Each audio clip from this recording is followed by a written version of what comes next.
ကရုတာတို့ကအရက်မြန်တဲ့အချိန်လုံးကြီးနဲ့ခုံပြီးတိုက်ဖို့လုပ်ပါတယ်။တန်ဂျီတို့က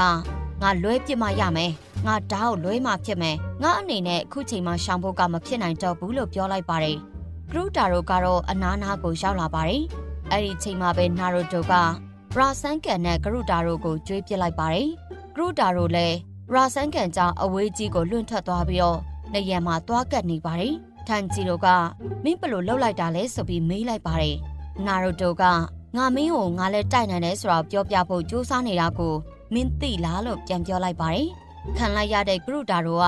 အစောကဘာဖြစ်သွားတာလဲ။ဒီကြွက်စုပ်လေးကဘေးကနေပြီးစွားတွေရလာတာလဲဆိုပြီးပြောလိုက်ပါတယ်။ခံလိုက်ရတော့ဒေါသတွေထွက်လာပြီးတော့ငါ့ကိုအဲ့လိုမျိုးလာမဆန်းနဲ့ဆိုပြီးဒေါသတွေအရန်ထွက်လာခဲ့ပြီးတော့သူ့ရဲ့ရန်ကျန်းနဲ့ဓာတ်ကွက်ကြီးကိုထုတ်လိုက်ပြီးတော့ပြီးပတ်ဝန်းကျင်ကနေရာတွေတစ်ခုလုံးကိုပိုင်းချပစ်လိုက်ပါတယ်။တန်ဂျီတို့ကတော့အဲ့ရာတွေအပြီးမှဘာမှမလုပ်နိုင်တော့ပဲ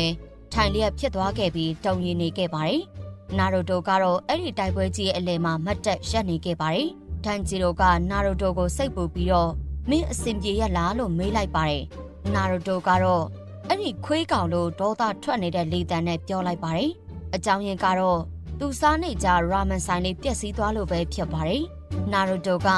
ငါမှစားစရာဆိုလို့ဒီရာမန်ဆိုင်လေးပဲရှိတာငါလုံးဝခွင့်မလွတ်နိုင်ဘူး။ဘာတွေပဲဖြစ်ဖြစ်ငါလုံးဝခွင့်လွတ်ပေးမှာမဟုတ်ဘူးလို့ပြောလိုက်ပါတယ်။အပါမော်ရန်စစ်လည်းနာရိုတိုစီကအရှင်ဝါတွေကြောင့်မျက်လုံးတွေပြူသွားခဲ့ပါတယ်။တန်ဂျီရိုကဒီအနှံ့သက်ကဘလိုမျိုးကြီးလဲအစောရခဲ့တဲ့ပုံစံနဲ့တခုတည်းပဲဒါပေမဲ့အခုဟာပို့ပြီးတော့ပြင်းထန်တဲ့အစောခန်းစားချက်နဲ့လုံးဝမတူတော့ဘူးဆိုပြီးပြောလိုက်ပါတယ်။ကရုတာတို့ကငါအခုခန်းစားနေရတဲ့ခန်းစားချက်ကဘာကြီးလဲငါအနေနဲ့ဒီရဲ့ကြောက်စရာကောင်းတဲ့အရှင်အားကြောင့်ကြက်သားတွေကိုတောင်လှုပ်လို့မရတော့ဘူးဒါကြီးကမဖြစ်နိုင်တာပဲသူကလူသားတယောက်လေငါမိစ္ဆာဘလို့ပဲဖြစ်ဖြစ်ငါပို့ပြီးတန်မာတယ်မဟုတ်ဘူးလားဆိုပြီးတွေးနေခဲ့ပါတယ်နာရိုတိုကငါမင်းကိုတကယ်မိစ္ဆာစစ်တွေကဘာလုပ်လဲဆိုတာမင်းကိုပြလိုက်မယ်ဆိုပြီးတော့သူ့ရဲ့ကုရာမာလက်ကြီးကြီးကိုထောက်ပြီးကရုတာတို့ကိုရိုက်ချပစ်လိုက်ပါတယ်နောက်တော့နာရိုတိုနဲ့ထန်ဂျီတို့ကရာမန်ဆိုင်ထဲဝင်ပြီးစားနေခဲ့ပါတယ်။နာရိုတိုကငါတီကောင်းဘက်လေးရပြီးတဲ့နင်ဂျာတယောက်ဖြစ်လာတာလို့ထန်ဂျီတို့ကိုပြောပြလိုက်ပါတယ်။ထန်ဂျီတို့က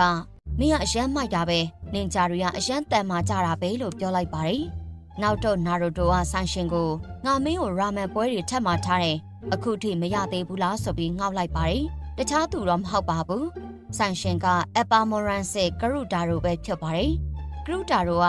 ငါတောင်းပန်ပါတယ်ငါအခုလုံနေတုံးပါလို့ပြောလိုက်ပါတယ်ဒီလိုနဲ့ပဲဗီဒီယိုလေးကအံ့သွားခဲ့ပါတယ်ရှင်